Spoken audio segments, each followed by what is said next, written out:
नमस्कार साथियों, मैं डॉक्टर पुष्पा भोज आप सभी का अपने YouTube चैनल अमृतवाणी पे स्वागत करती हूँ। आज जिस महत्वपूर्ण विषय पर मैं बातचीत करना चाह रही हूँ आप सभी के साथ, वह है धर्म। इस विषय पर वर्तमान में हम सभी को जानना बहुत आवश्यक है। धर्म किसे कहा जाता है? धर्म की जो परिभाषा दी गई है वह इस प्रकार है। धर्म के बारे में अलग अलग लोगों ने अलग अलग तरह की विचारधाराएं लिखी है और अलग अनेकों वेद पुराण उपनिषदों में भी धर्म के बारे में वर्णन किया गया है। तो धर्म के बारे में कहा जाता है धार्यते इति धर्म, यानी जो धारण किया जाता है उसे धर्म कहते हैं। जो अपने जीवन में ग्रहण किया जाता है वही धर्म है। अब प्रश्न यह उठता है कि क्या हम अपने जीवन में धारण कर सकते हैं, क्या धारण नहीं किया जा सकता है? जिसे धारण करने से मनुष्य जीवन का उत्थान होता है, कल्याण होता है, वह है सद्गुण। अपने जीवन में हमें सद्गुणों को धारण करना होता है और दुर्गुणों का त्याग कर देना होता है। परंतु मनुष्य ने, मानव जाति ने एक विशेष संप्रदाय को धर्म मान लिया है।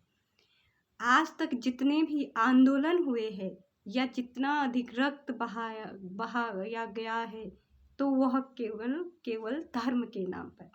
विवेकानंद ने भी कहा था कि संसार में जितना अधिक रक्त बहाया गया है वो केवल धर्म के नाम पर, क्योंकि मनुष्य ने एक जाति या संप्रदाय विषय को क्या मान लिया है? धर्म मान लिया, जैसे हिंदू, मुस्लिम, सिख, ईसाई। परंतु ऐसा नहीं है।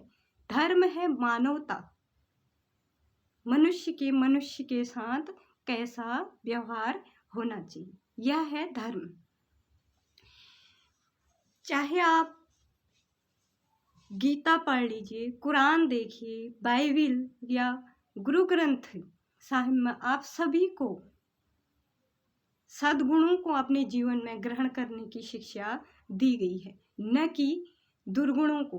वहाँ किसी विशेष जाति या संप्रदाय को धर्म नहीं कहा गया है।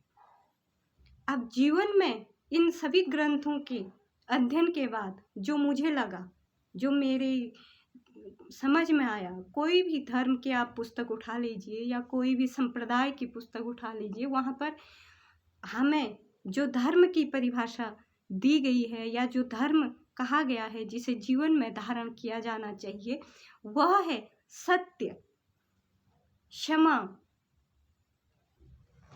अस्तेय यानी चोरी न करना, धी मतलब बुद्धि को ग्रहण करना, विद्या को ग्रहण करना, त्याग की भावना, करुणा की भावना, धैर्य की भावना, अहिंसा। हिंसा तो कहीं भी कोई भी धर्म हिंसा करने की शिक्षा नहीं देता, लेकिन आज सबसे अधिक धर्म के नाम पर हिंसा हो रही है, जो बहुत ही दयनीय है और मनुष्य जाति के लिए एक अभिशाप की तरह है।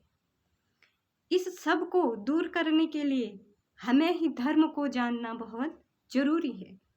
एक बच्चा जब जन्म लेता है तो उसे ये पता नहीं रहता है कि उसका जन्म किस घर, किस देश, किस जगह, किस संप्रदाय में हुआ है।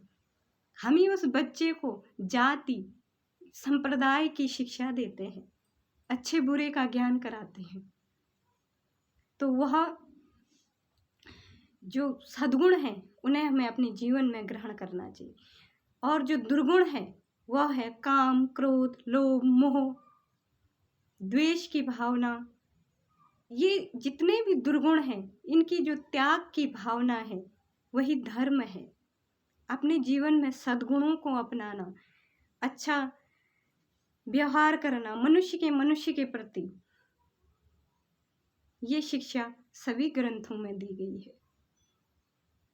चाहे वेद हो, पुराण हो, उपनिषद हो या ब्राह्मण ग्रंथ हो, कहीं भी किसी हिंदू, मुस्लिम सिख, ईसाई ऐसे धर्म का वर्णन नहीं किया गया है।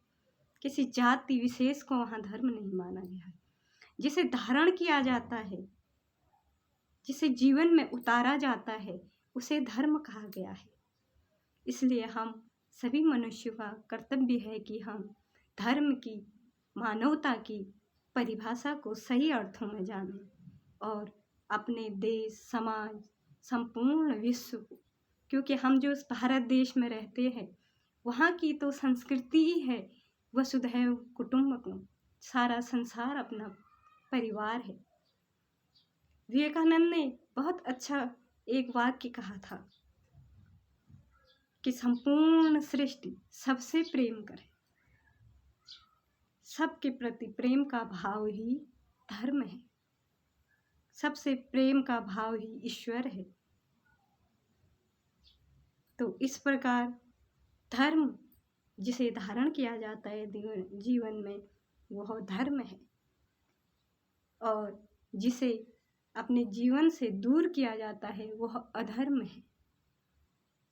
इस प्रकार धर्म की यह परिभाषा आप लोगों को कैसी लगी, आप मुझे कमेंट करके बताएगा और मेरे इस वीडियो को शेयर करने का कष्ट कीजिएगा, क्योंकि धर्म की जो ये परिभाषा मैंने गीता, कुरान, बाइबिल और गुरु ग्रंथ साहिब से पढ़कर आप सभी के सामने रखी है, उसे आप सभी लोगों तक पहुंचाने का कष्ट करेंगे।